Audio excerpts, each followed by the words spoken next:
Howdy folks, and welcome back to the Luminary Shoppe here in South Central Montana.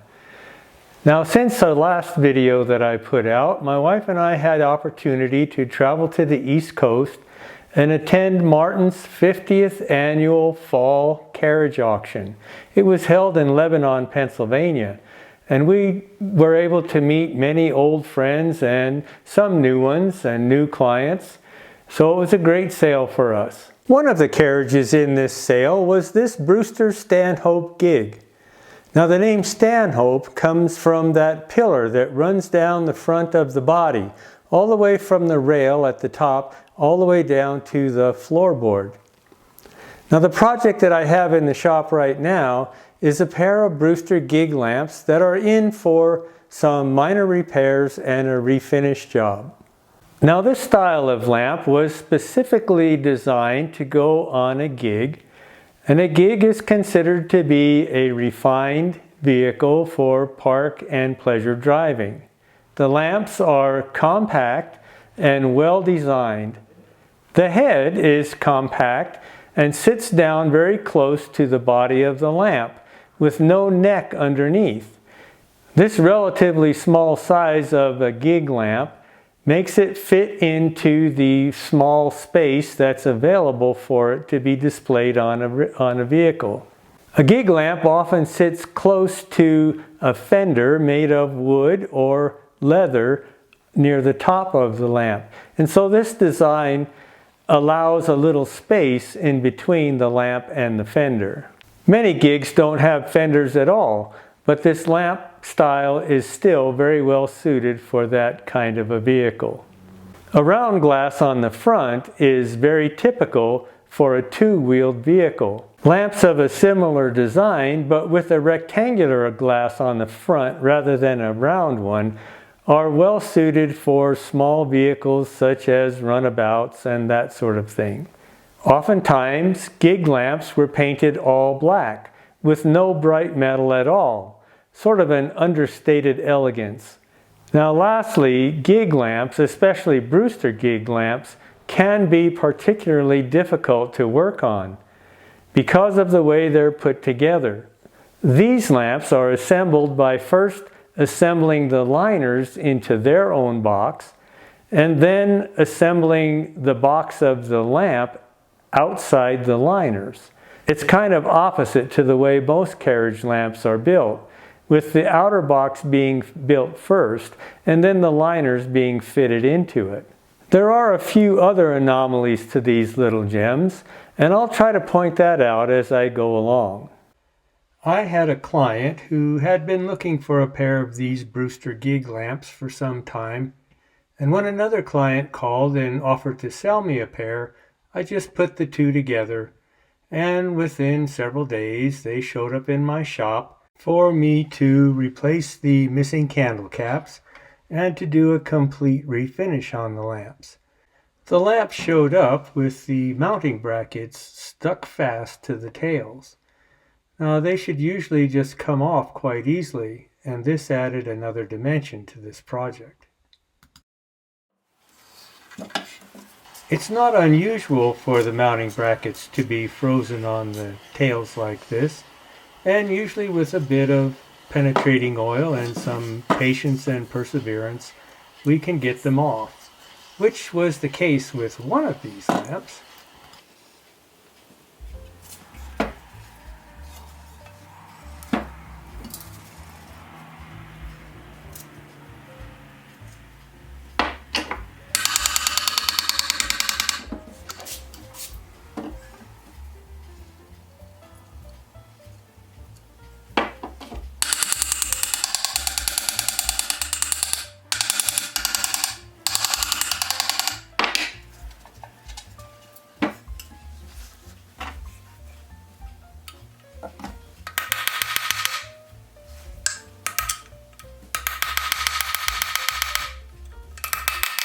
After a few days of penetrating oil and wiggling and tapping, that bracket finally came off of the near or left-hand lamp.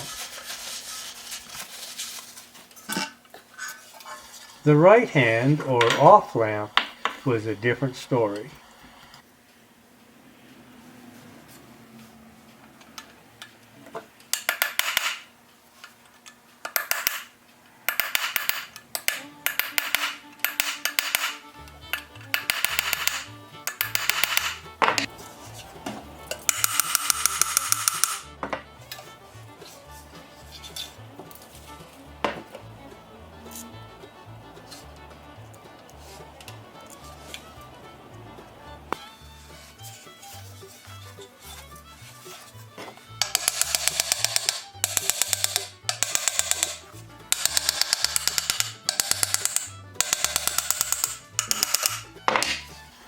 After messing with the offside lamp for several days, it became pretty well apparent that that bracket was not coming off. So I reluctantly decided to use the torch to heat it up in order to expand it enough to get it off. I say reluctantly because there are other consequences. If you use heat sufficient to get the bracket off, other things can also be affected. In this case, the threaded parts have come out as a unit, and solder has found its way down into the threads, effectively soldering it all together. I have to be careful here with the amount of heat and the amount of pressure I use with the pliers to be sure not to distort the brass.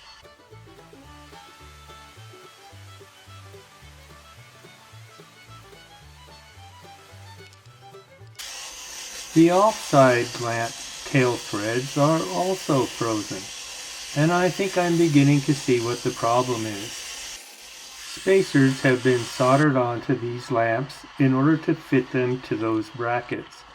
I'll bet that's where the extra heat came from that made the threads fasten together.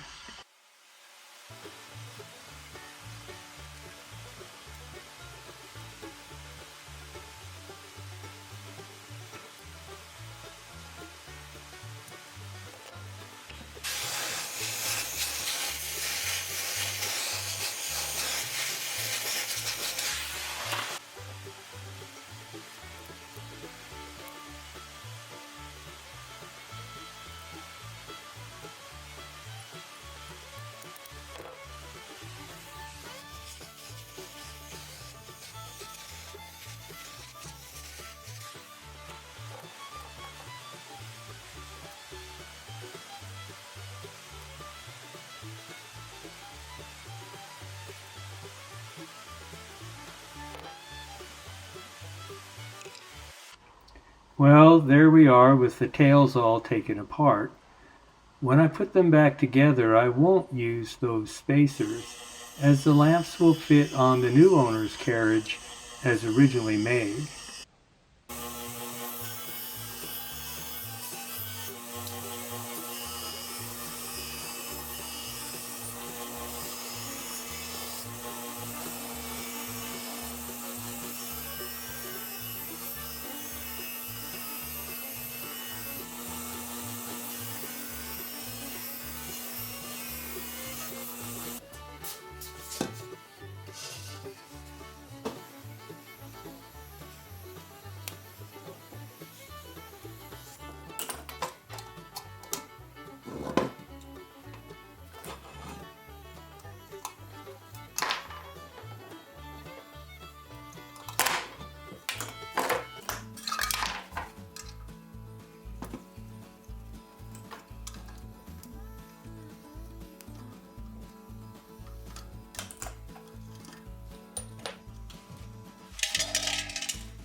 Uh-oh, that rattle may prove to be a problem.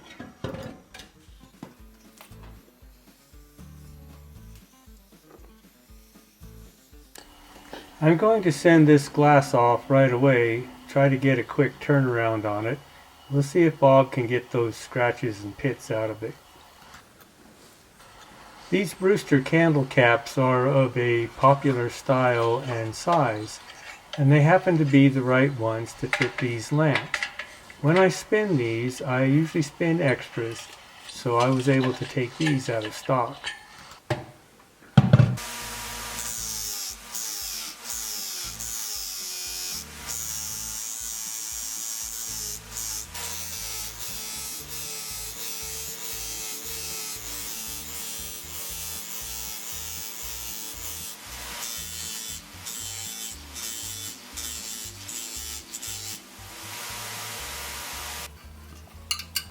This style of candle cap requires a tube that protrudes down into the tail of the lamp, and that's what I'm making here.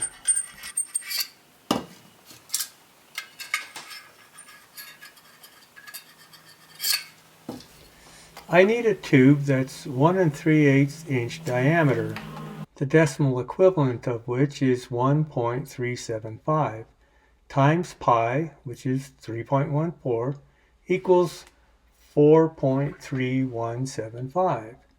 I need to add 1/8 of an inch for overlap. That's 0.125.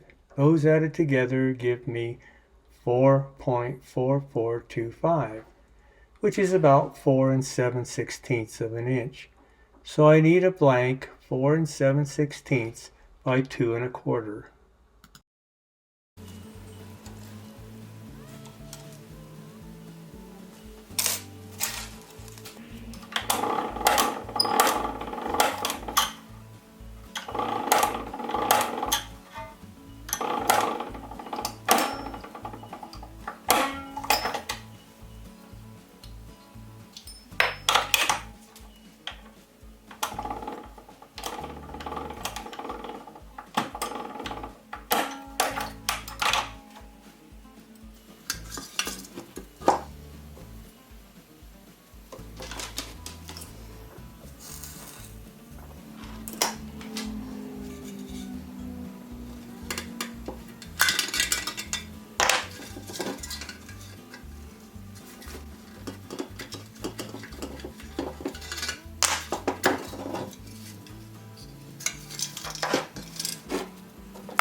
I'm going to use a brush plating technique to silver plate these candle caps to match the interiors of the lamps. This is a cyanide solution that serves to clean and prepare the surface to take the silver plate.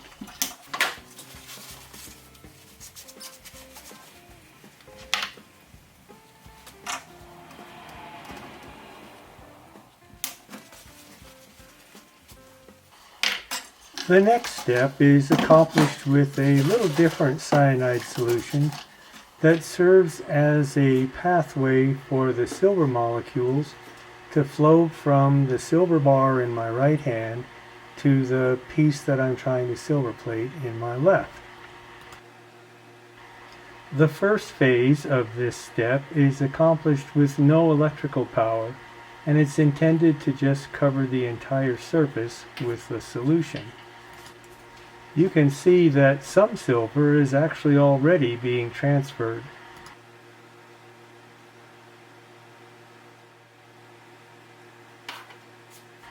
The second phase of this step is done with 10 volts of electricity, and that provides a path for the molecules to be efficiently transferred. Full submersion plating produces a much brighter, cleaner finish right out of the tank than this method that's done in the open air. I have to clean and polish each piece in order to get down to that bright silver finish, which is why I send most of the larger pieces to a full submersion silver plating shop.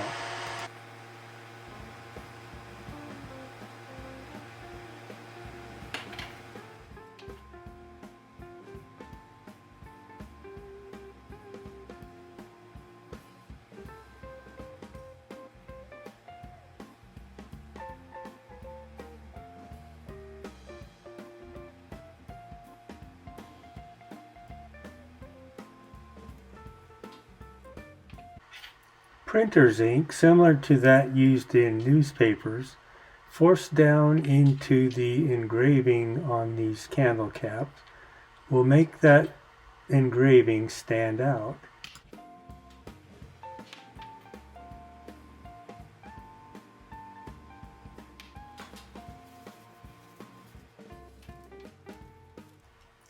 I use stiff paper to wipe the excess ink off the surface. It leaves the ink down in the grooves of the engraving.